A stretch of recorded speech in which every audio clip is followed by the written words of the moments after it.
a lot of our network telecom infrastructure is, let's just say, compromised. I mean, if you think about who runs all the 5G towers in the US at some level, I think the future of war is very much drones. I think it's very much unmanned vehicles and unmanned attack systems. If you're a fighter pilot, bad news, we're not going to need you in the next 10 years. It's a rare opportunity in all of human history where we can make a difference at this scope and scale, especially for something as fundamental as access to information.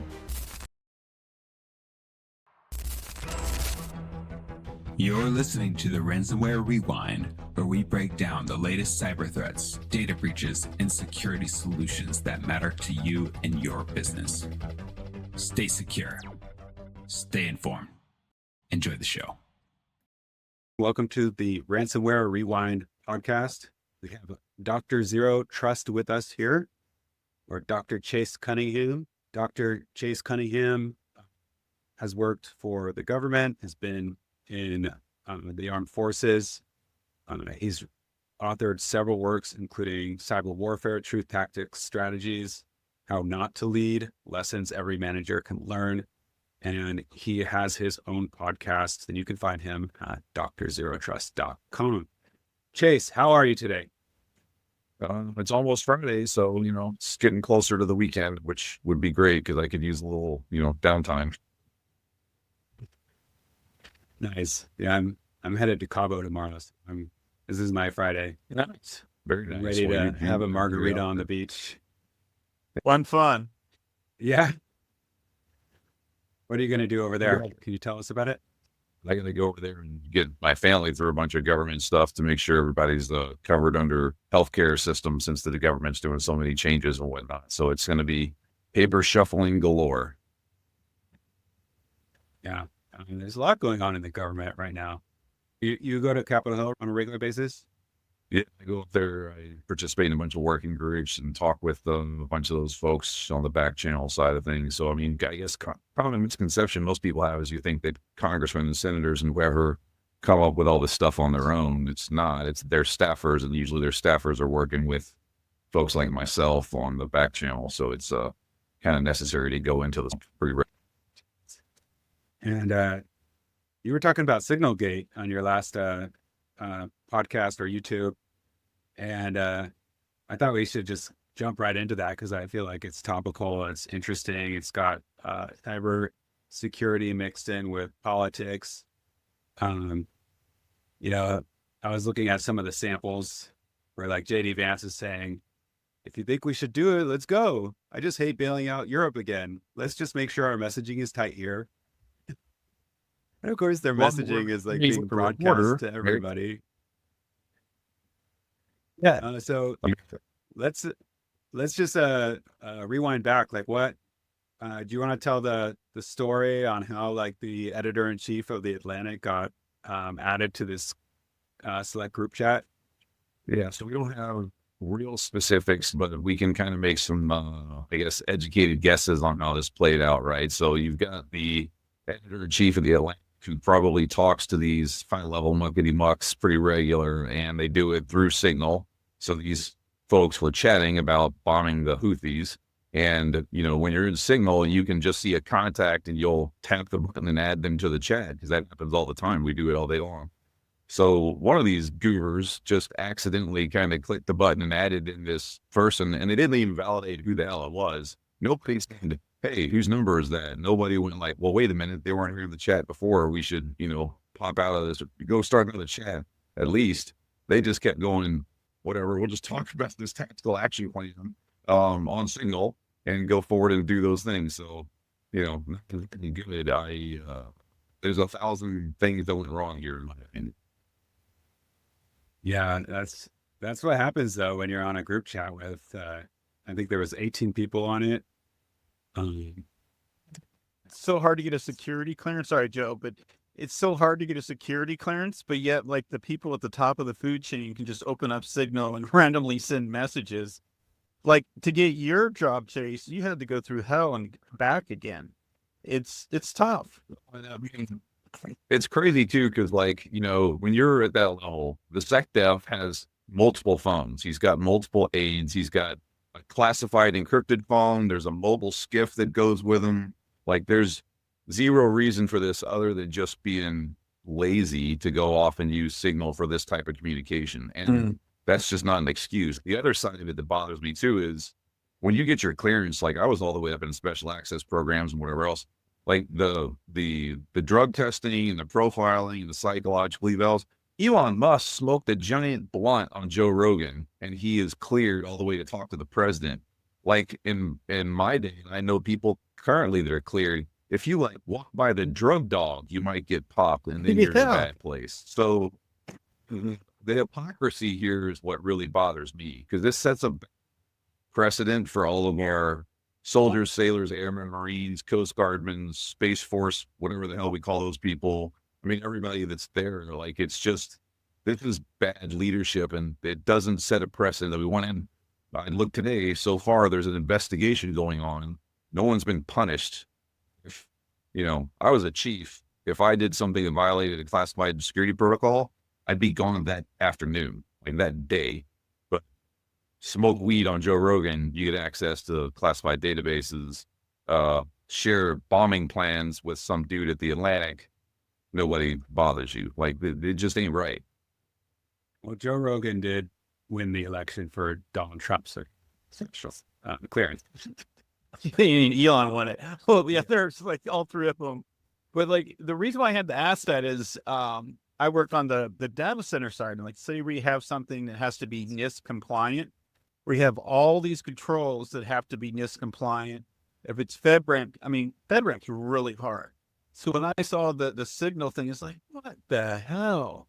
Like, your everyday person doesn't even get close to that data after they passed all these clearances, and yet these guys just have full access just out of the blue. And it kind of blows me away, quite frankly. It's not right on a whole lot of levels.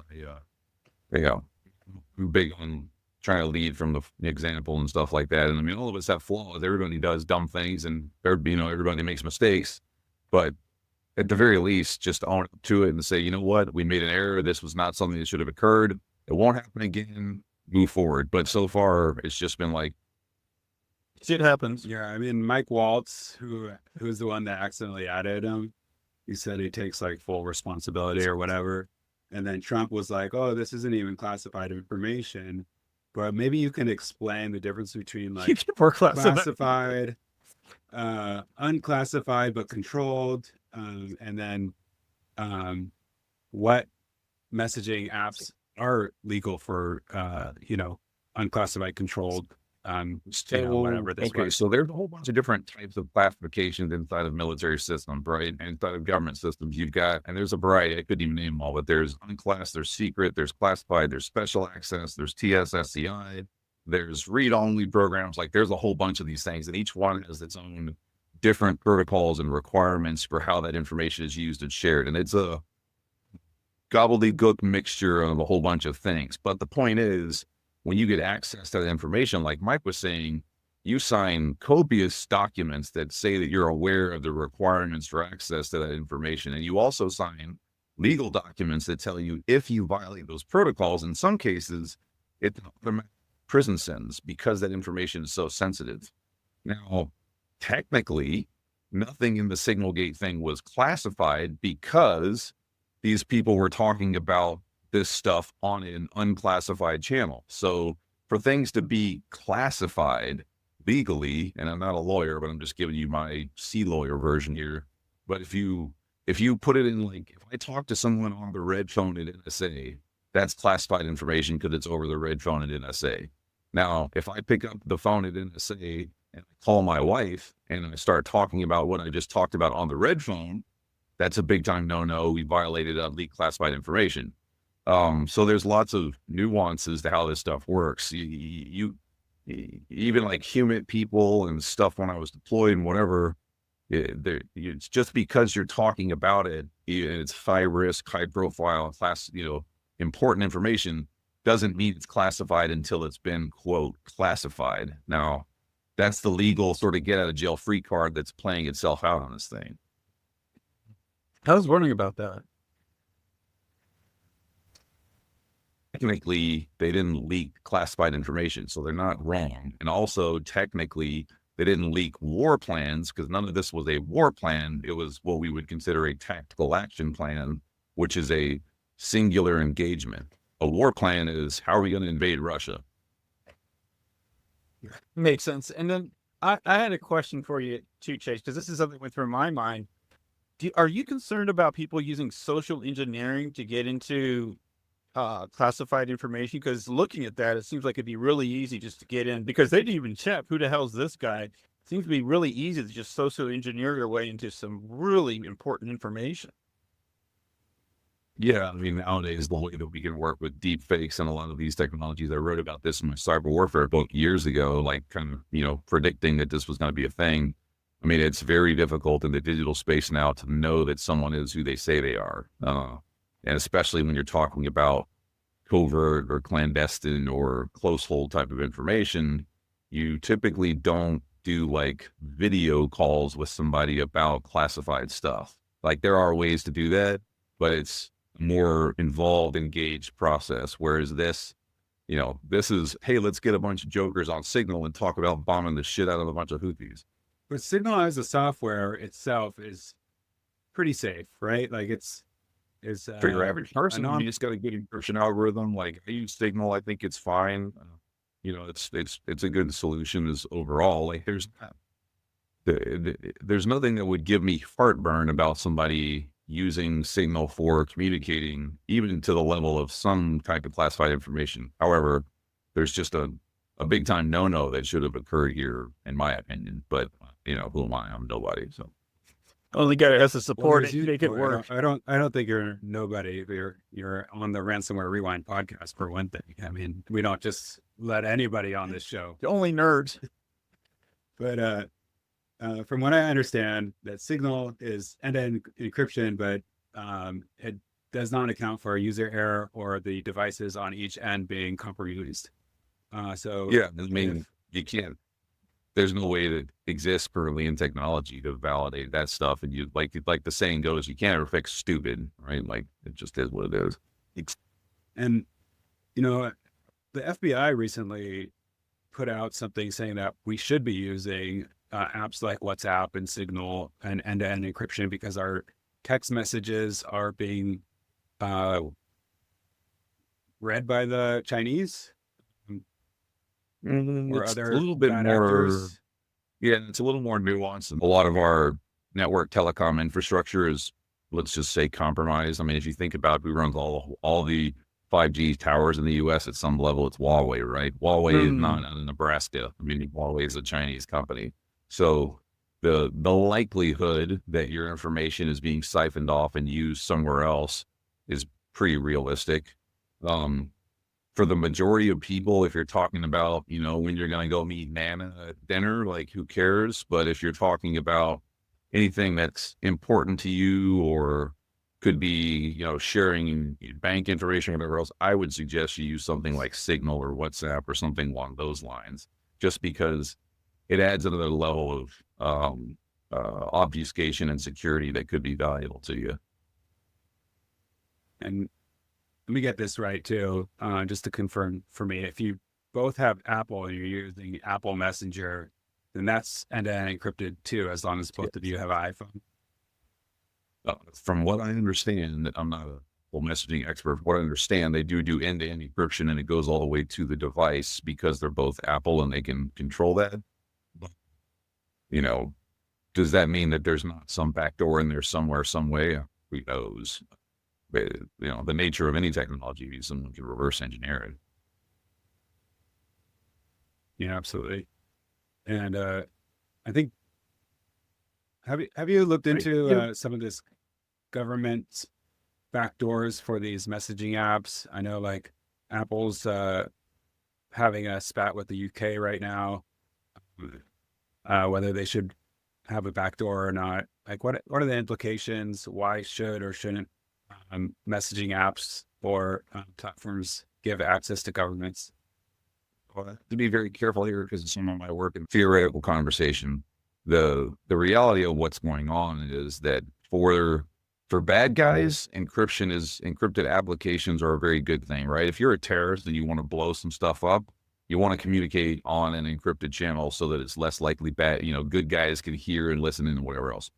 But that also means that because these apps are so ubiquitous and democratized nowadays, that we have bad guys sitting on the same stuff that good guys are using, right? Everyday mom and pop and kids and whatever. So that becomes very difficult for the government to figure out how they're going to get access to people that they should get access to, and including terrorists and, anarchists and whatever else you want to think about.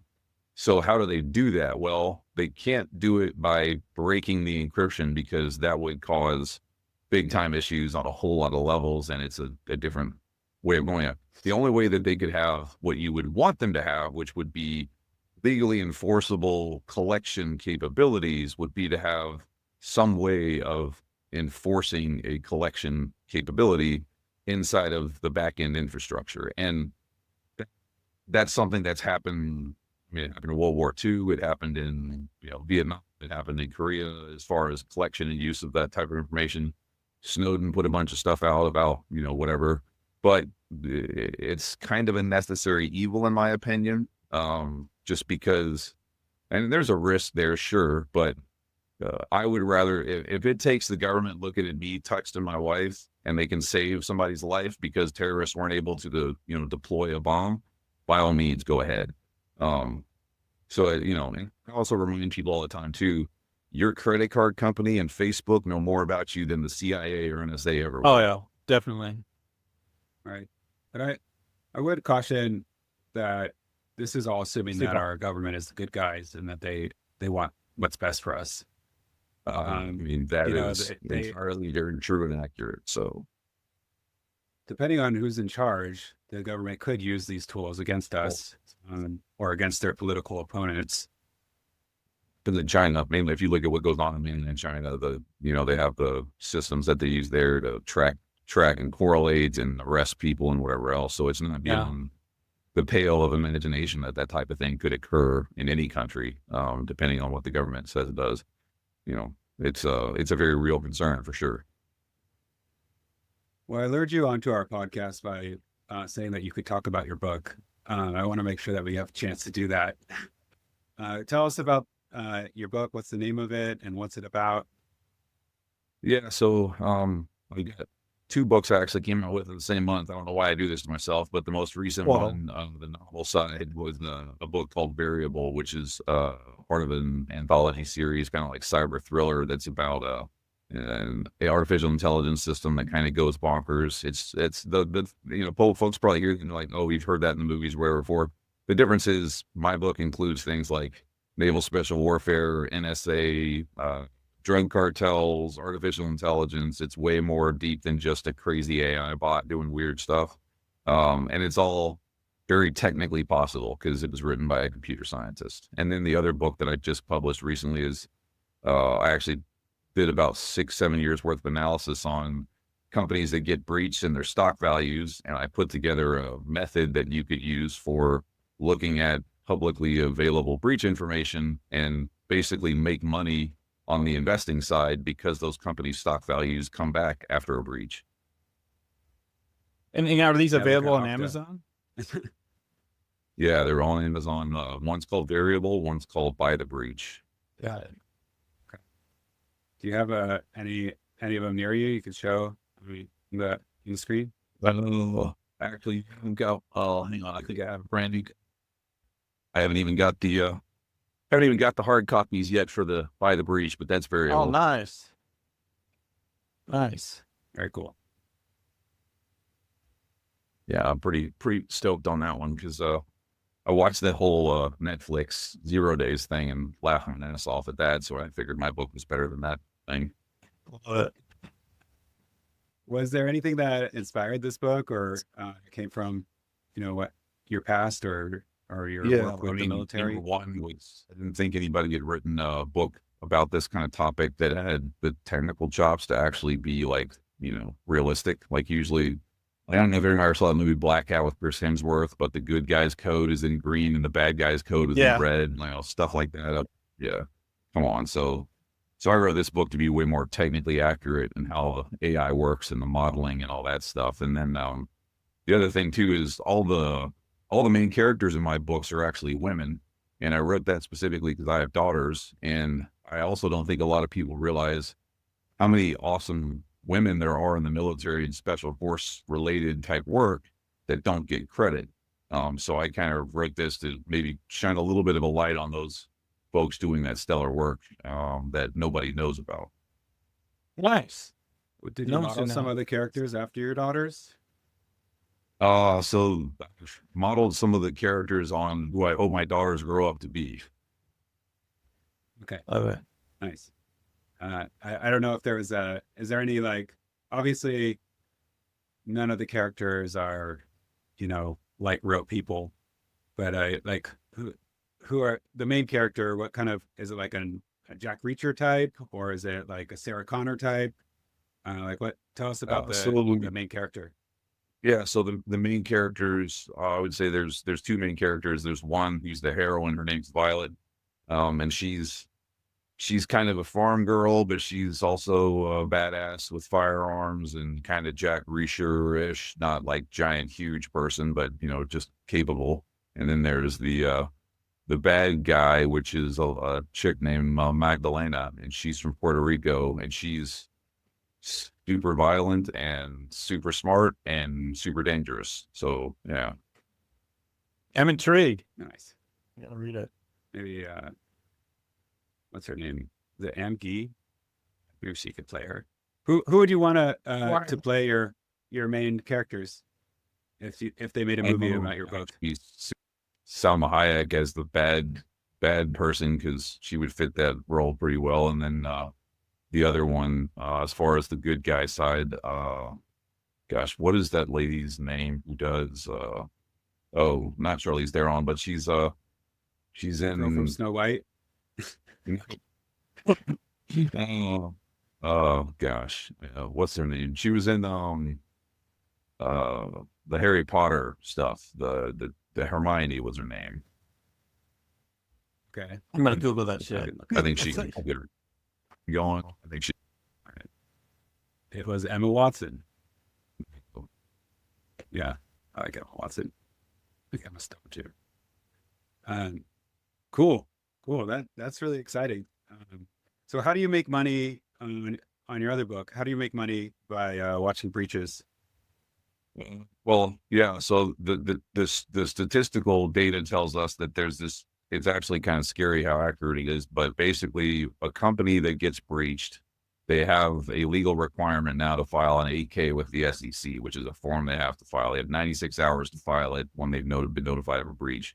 If you look at when those breach notifications hit, you can calculate out anywhere from 90 to about 120 days that stock's going to bottom out and start bouncing back. So mathematically speaking, if you see a company file an 8K, wait 90 days and buy the stock at that value and watch it's going to come back and you'll make money on the bounce. In my book, I went through a whole bunch of different companies, a whole bunch of their stock values and all that, analyzed it out. I was like, look, here's literally how this works. And it's all of them were very much within the same time frame, same sort of bounce.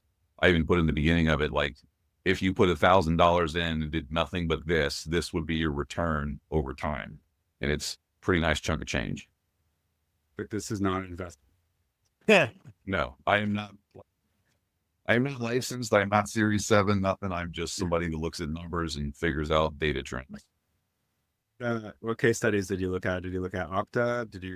I looked at Okta, I looked at Equifax, I looked at Netflix, I looked at CrowdStrike, I looked at all the major breaches that have been out there that have been publicly available information so that you can, analyze it. Unfortunately, you can't look at the private companies because that would really throw things into a different sort of analysis mode. But public companies, by law, they have to let you know what's up. So.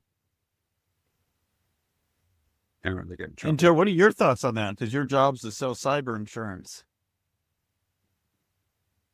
Like, what's your perspective? By cyber insurance? Well, what I like about cyber insurance is they will walk you through that, whether you're a private or public company. The first thing that the cyber insurance does is get breach counsel on your side, and they know exactly who you have to report to, who you have to notify, what you have to do within a certain amount of days. They control the messaging. the messaging within your company and the messaging outside your company, and whether or not you need to involve law enforcement at what level. So having experts on your side right from the beginning, and activating a team to like basically get you back on track and make sure that you're not going to have a bunch of fines later on. I think that's the biggest value of in cyber insurance. Well, and to your point, I actually did point out in one of the chapters, I looked at companies that did a good job of being proactive and open about what was going on and, kind of defending things the right way. And their recovery was a lot better and a lot faster than the companies that were just like burying their head in the sand and hope that it blowed over. So. Absolutely. So, United Healthcare, I think our last episode was on United Healthcare, and the guys that I was talking to kind of got a little queasy or a little antsy, when I started talking about the Nancy Pelosi connection. But did you hear that she invested in Palo Alto Networks like the day of the hack? No, I didn't hear that. There's so many suspicious investments that go on with those people. You can't even keep up. Yeah, I could imagine. I just thought What I that was interesting. got me about the United Her husband did. She doesn't actually invest. Oh, that's right. It was her husband. But with United Healthcare, like people that are healthcare professionals didn't get paid. My wife was one of them.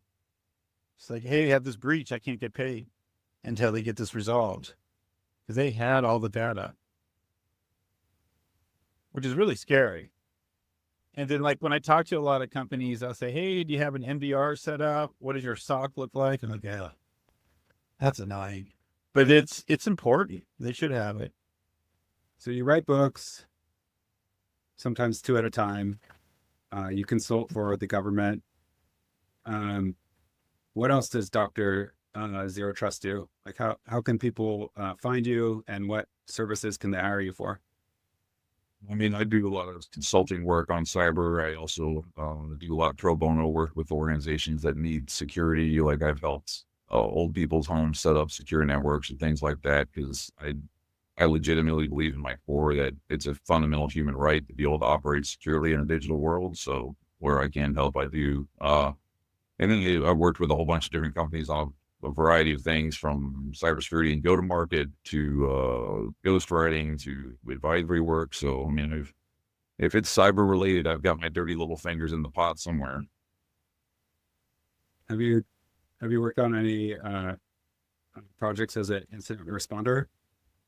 I did smoke jumping back in the day when I first got out of the military, and it goes and goes. And every time you think you just wrapped up one, and then you're on your way home on the plane, and they call and go, hey, never mind. When you land, go jump on this other plane and go to this other thing. So yeah, I've been there, done that, at the battle scars. Is there any particular case that stands out in your memory? So it wasn't a forensic one. Well, it was forensic and it turned into a forensic one, but we had a company that called and they had an issue where it looked like an executive or 2 executives had been compromised, and they asked us to come do forensics on their machines. No problem. Okay, go. We found oodles of kitty porn on their machines. That was there. Yeah, that was there before the actual date of the compromise occurred, which means that obviously they were, like, that's why they got hacked, is they were looking at kitty porn. And it was more than, I think it was 2 individuals, if I remember correctly.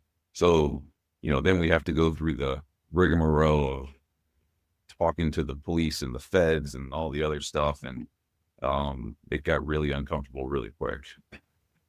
I bet. Jeez. Hopefully they put those guys away.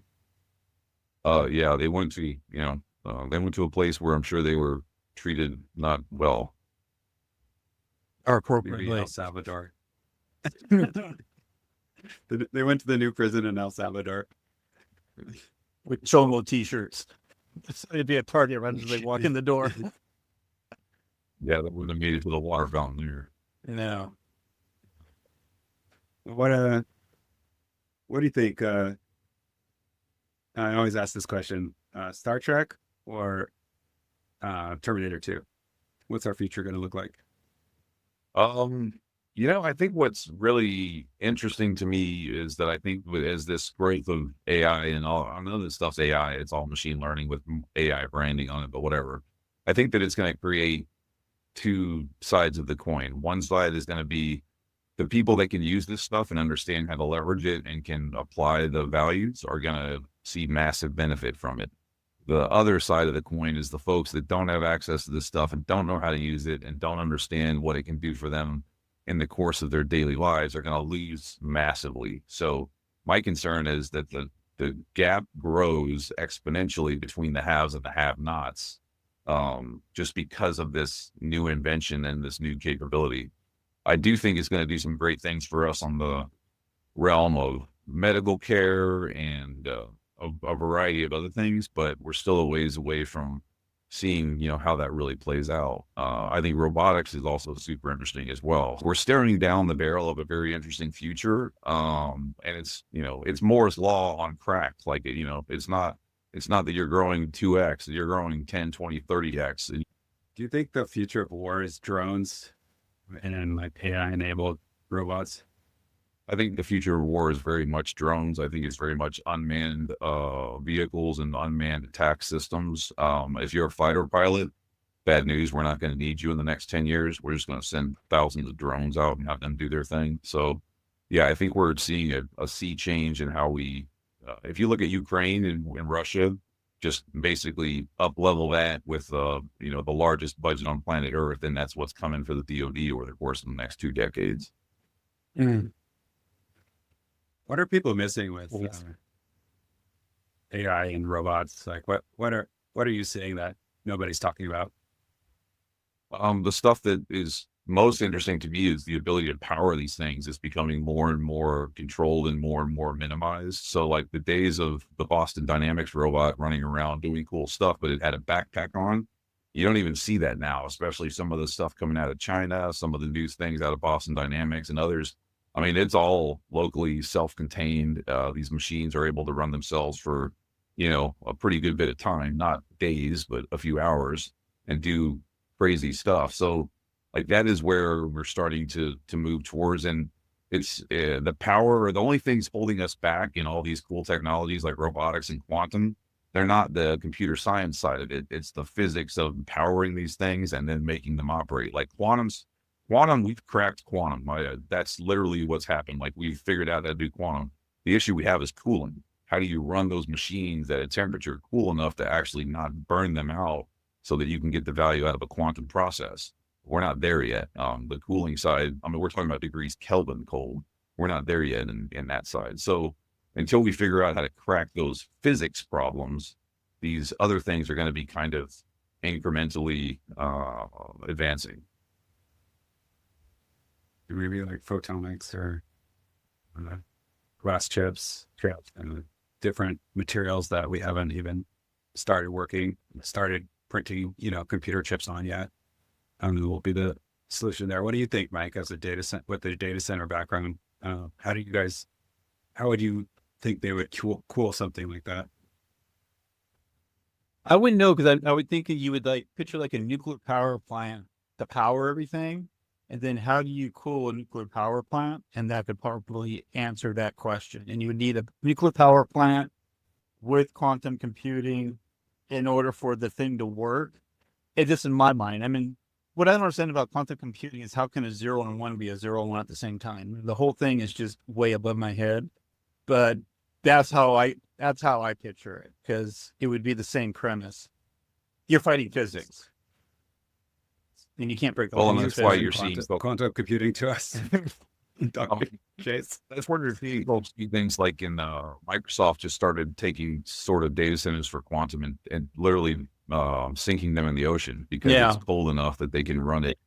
So, I mean, that type of thing is, but I mean, how many data centers can you sink in the ocean to actually do this stuff? And then, once you throw something in the ocean, there's a whole lot of environmental factors at play there. Plus the cost. Sounds like the underground layer of some kind of villain would be operating out of there's also the Bond villain side of the equation, right? Where somebody in their submarine does submarine stuff or whatever. underground sharks with welder, lasers, right? underwater welder. Yes, got my TIG welder out. I'm going to get in there. Yeah, it's fun to think about though. Yeah, definitely. Anything else you want to say to our audience before we? Just think that, cyber is one of those places where you should be aware of what's going on, but you shouldn't be afraid. And having a good level of basics is more beneficial to you than having all the shiny, cool stuff that you could possibly imagine. The whole goal here is not to be the slow gazelle. So if you can not be the slow gazelle and somebody else is, you win. That's just basically the way to think about this space. You said So, I mean, something earlier. Sorry, Joe. It's like you said that Go ahead. cybersecurity is a humanitarian right. Could you expand on that a little bit? Well, as the world moves into this more digital space, and it's part of having kids, but also for kids in, third world countries and whatever that are just getting access to the internet, those things. If everyone everywhere, and he seems to be kind of agreed upon, if everyone everywhere should have access to all this information and everyone everywhere should be able to benefit from it, then in my opinion, everyone everywhere should have an ability to operate safely and securely in that space. So that's where I think it's kind of incumbent upon those of us that can help others to try and help them, because it's a rare opportunity in all of human history where we can make a difference at this scope and scale, especially for something as fundamental as access to information. Absolutely. A good place to start there is to ask your dad or mom about to see their cell phone. Be like, why do you have this on your cell phone? Ask your parents, ask your kids, ask anybody. Just again, like if you have an application that has multi-factor auth, turn it on. Like that's simple stuff makes a big difference. I don't understand why people argue about that and try and figure out crazy, cool, super amazing tech. Like, just don't be an idiot and you'll be probably okay. Won't be as slow as gazelle. Because there's 8 billion Mike, do you have any morons on. You want to. Some of them are in government and use Signal. I was blown away when I saw that. Like, I thought it was like a Sunday Night Live skit, and I was like, "Oh shit, this is real." I was like, "You gotta be kidding me!" I saw it on TV, and my wife was next to me. I was like, I burst out like I was watching a football game. I was like, "What the?" She's like, "What's going on?" I was like, Yeah, and the classic response to them bombing Yemen is the fist pound emoji, the American flag, and then the fire emoji. So, okay, now I understand why the rest of the world hates us. All right, good. Okay, we'll just bomb them. So, Dr. Chase, how can people find you? And tell us your social handle and where people should go to learn more about you. Yeah, easiest is look me up on LinkedIn. I'm on there all the time. Website, which I haven't finished building, it looks like trash right now, is drzerotrust.com. So if you go there, it's total junk, but I'm working on it, I promise. And then the podcast is on Spotify under Dr. Zero Trust, and all my books are on Amazon and Kindle. Awesome. Great. Well, thank you so much for joining us. We really appreciate your time, and good luck with the book sales. Everybody that's listening to this should definitely go out and buy a copy. Thank you all for coming to the Ransomware Rewind podcast. Dr. Chase, thank you for being here. We loved our conversation with you. I think it's just a wonderful thing that you're doing there at Dr. Zero Trust. Please check him out, buy his book, support our guests and our podcast. Don't forget to like, subscribe, share it with a friend. This is a free podcast, no sponsors. If you are a sponsor, we are looking. And go ahead and share it with your friends. We'd love to grow the audience here and share what we're doing with more people. Awesome. Thank you, Dr. Cunningham. All right. Appreciate it. Bye. Thank you so much. Y'all have a good one. Enjoy your trip down south.